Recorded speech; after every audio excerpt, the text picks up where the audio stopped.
Hello friends, welcome to MG class by Vikas sir, जिसमें हम लोग एनसीईआरटी का क्लास 6 का जियोग्राफी का जो किताब है उसको हम लोग कवर कर रहे हैं।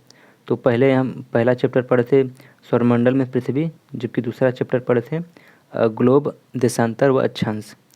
और आज हम लोग पढ़ेंगे तीसरा चैप्टर, जिसमें पृथ्वी की गतियाँ हैं। इसमें पढ़ने का तरीका हम लोग हैं जो संक्षेप में दिया है इसको पहले पढ़ते हैं, और जो भी बॉक्स में दिया है उसको हम लोग लास्ट में पढ़ते हैं। और लास्ट में हम लोग ऑप्शनली क्वेश्चन भी लगाते हैं, मतलब देते हैं क्वेश्चन में आपको कमेंट बॉक्स में आंसर देना होगा। तो चलिए पढ़ते हैं पृथ्वी की गतियाँ। यदि आप पिछला वीडियो नहीं देखे हैं तो जाकर पहले पिछला वीडियो देख लीजिएगा। यदि आप क्रम वाइज देखेंगे तो आपके लिए बहुत अच्छा होगा। अब जैसा कि आप जानते हैं कि पृथ्वी की गति दो प्रकार की होती है, घूर्णन एवं परिक्रमण। पृथ्वी का अपने अक्ष पर घूमना घूर्णन कहलाता है। सूर्य के चारों ओर एक स्थिर कक्ष में पृथ्वी की गति को हम परिक्रमण कहते हैं। पृथ्वी का अक्ष एक काल्पनिक रेखा है जो इसकी कक्षीय सतह से 66.5 डिग्री का कोण बनाती है। वह समतल जो कक्ष के द्वारा बनाया जाता है उसे हम कक्षीय समतल कहते हैं। पृथ्वी सूर्य से प्रकाश प्राप्त करती है। पृथ्वी का आकार गोले के समान है, इसलिए एक समय में सिर्फ एक ही आधे भाग पर ही सूर्य की रोशनी प्राप्त होती है। अब हम चित्र देखेंगे 3.2 बाद में। सूर्य की ओर वाले भाग में दिन होता है, और जबकि दूसरा भाग में सूर्य का जो दूर होता है वहाँ रात होती है।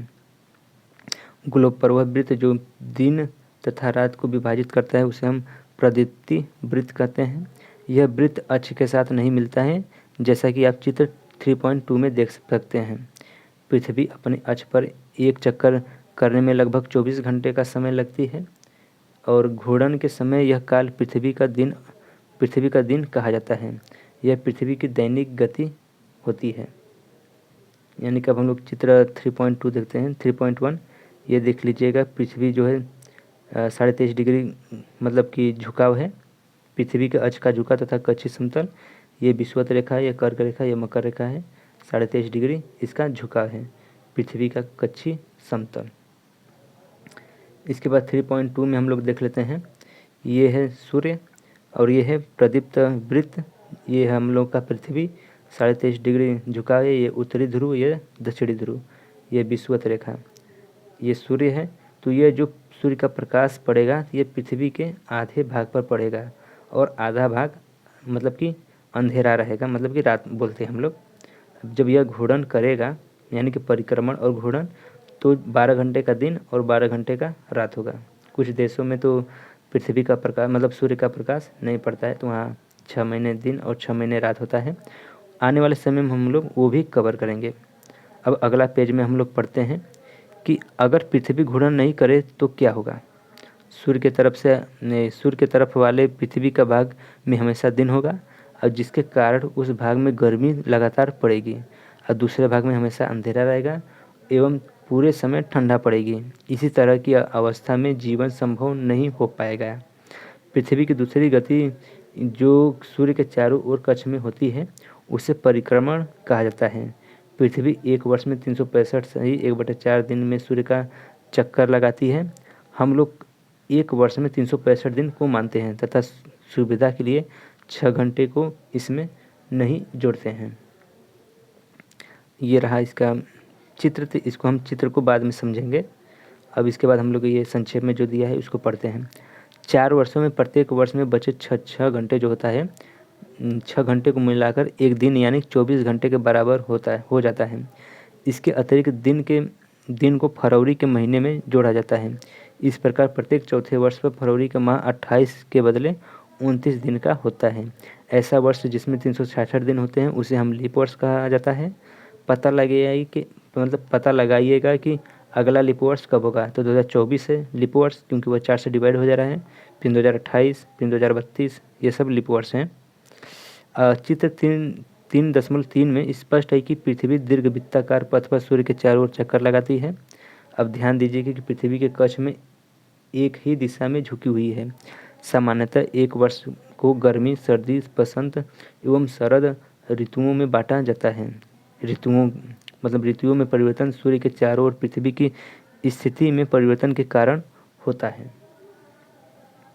इसके बाद अगला पेज है कि चित्र 3.3 में आप देखेंगे कि 21 जून को उत्तरी गोलार्ध सूर्य की तरफ झुका होता है। सूर्य की किरणें कर्क रेखा पर सीधी पड़ती है।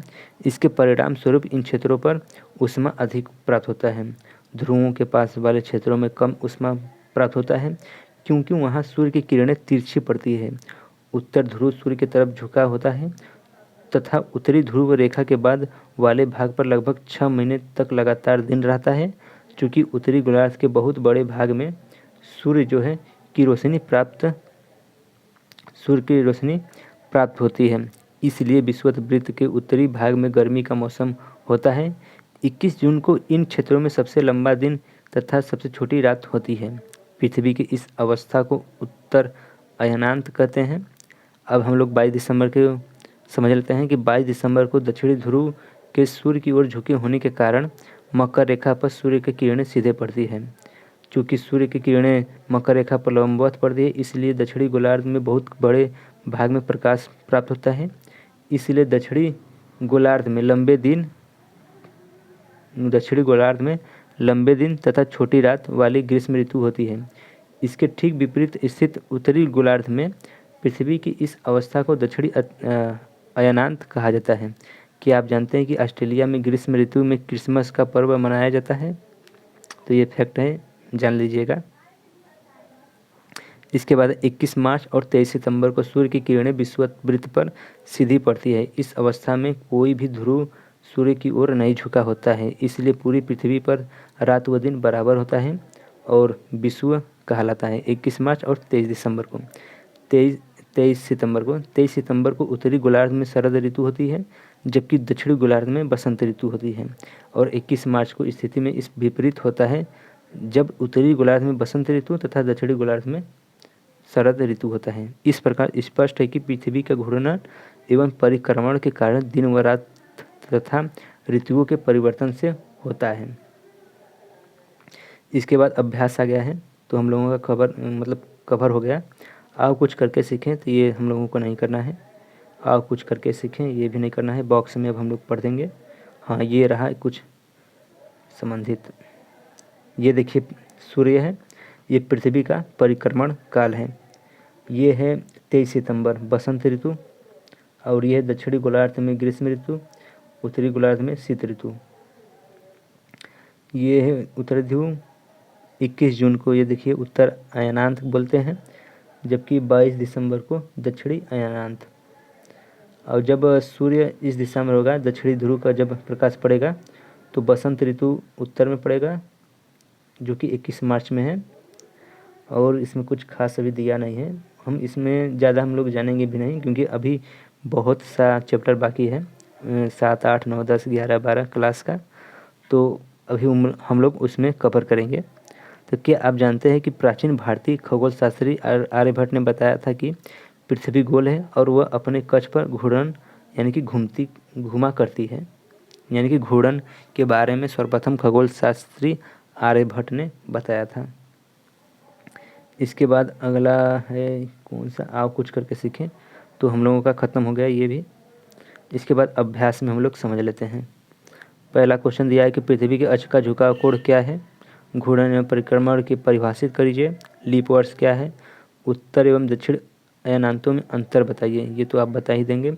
विषुव क्या है, दक्षिण गोलार्ध में उत्तरी गोलार्ध की अपेक्षा उत्तर व दक्षिण का अयनांत अलग अलग समय में क्यों है। इसके बाद ध्रुवों पर लगभग 6 महीने का दिन व 6 महीने का रात होता है, क्यों, ये भी आप बता दीजिएगा। मतलब पढ़कर ये लिख लीजिएगा, मतलब कि यह निबंध के संबंध में है। इसके बाद दूसरा क्वेश्चन में पहला है कि पृथ्वी के सूर्य के चारों ओर की गति को कहा जाता है। यह आप ऑप्शन है 3, इसको आप कमेंट में कीजिएगा आंसर। सूर्य की सीधी किरणें विषुवत वृत्त पर किस दिन पड़ती है, कमेंट में आंसर कीजिएगा। गर्मी में क्रिसमस का पर्व कहाँ मनाया जाता है, ये भी आप कमेंट में कीजिएगा। इसके बाद लास्ट क्वेश्चन है कि ऋतुओं में परिवर्तन पृथ्वी के किस गति के कारण होता है, तो ये भी आप कमेंट कीजिएगा। अब ये है कि तीसरा कि एक लीप वर्ष में दिनों की संख्या भाई आप तो जानते हैं कि 366 दिन होता है। पृथ्वी का प्रतिदिन गति को हम दैनिक गति बोल सकते हैं या फिर घूर्णन गति। पृथ्वी सूर्य के चारों ओर परिक्रमा कक्षा में घूमती है। और 21 जून को सूर्य का किरण आप तो जानते हैं कि यहाँ पर मकर रेखा में पड़ता है, सॉरी कर्क रेखा पर। इसके बाद है डैश करके है, ऋतु में दिन छोटे होते हैं। इसको आप आंसर में बताइएगा कि कौन सा इसका आंसर होगा, मतलब यह जो खाली स्थान में इसमें क्या भराएगा, क्योंकि हम पढ़ा चुके हैं। अब आओ कुछ करें, ये तो प्रोजेक्ट कार्य है। तो फ्रेंड्स आज के लिए बस इतना ही, क्योंकि हम लोगों ने तीसरा चैप्टर जो स्टार्ट किए थे पृथ्वी की गतियाँ, ये हम लोगों ने कवर कर लिया। इसके बाद चौथा चैप्टर हम लोग स्टार्ट करेंगे अगले वीडियो में। यदि आप हम सोच रहे हैं कि हमारे चैनल से जुड़े रहने के लिए, तो आपको टेलीग्राम लिंक देंगे, टेलीग्राम, उसमें डिस्क्रिप्शन में, वहाँ पर जाकर आप हमारे चैनल से जुड़ सकते हैं। मिलते हैं नेक्स्ट वीडियो में। वीडियो को लास्ट तक देखने के लिए आपका धन्यवाद।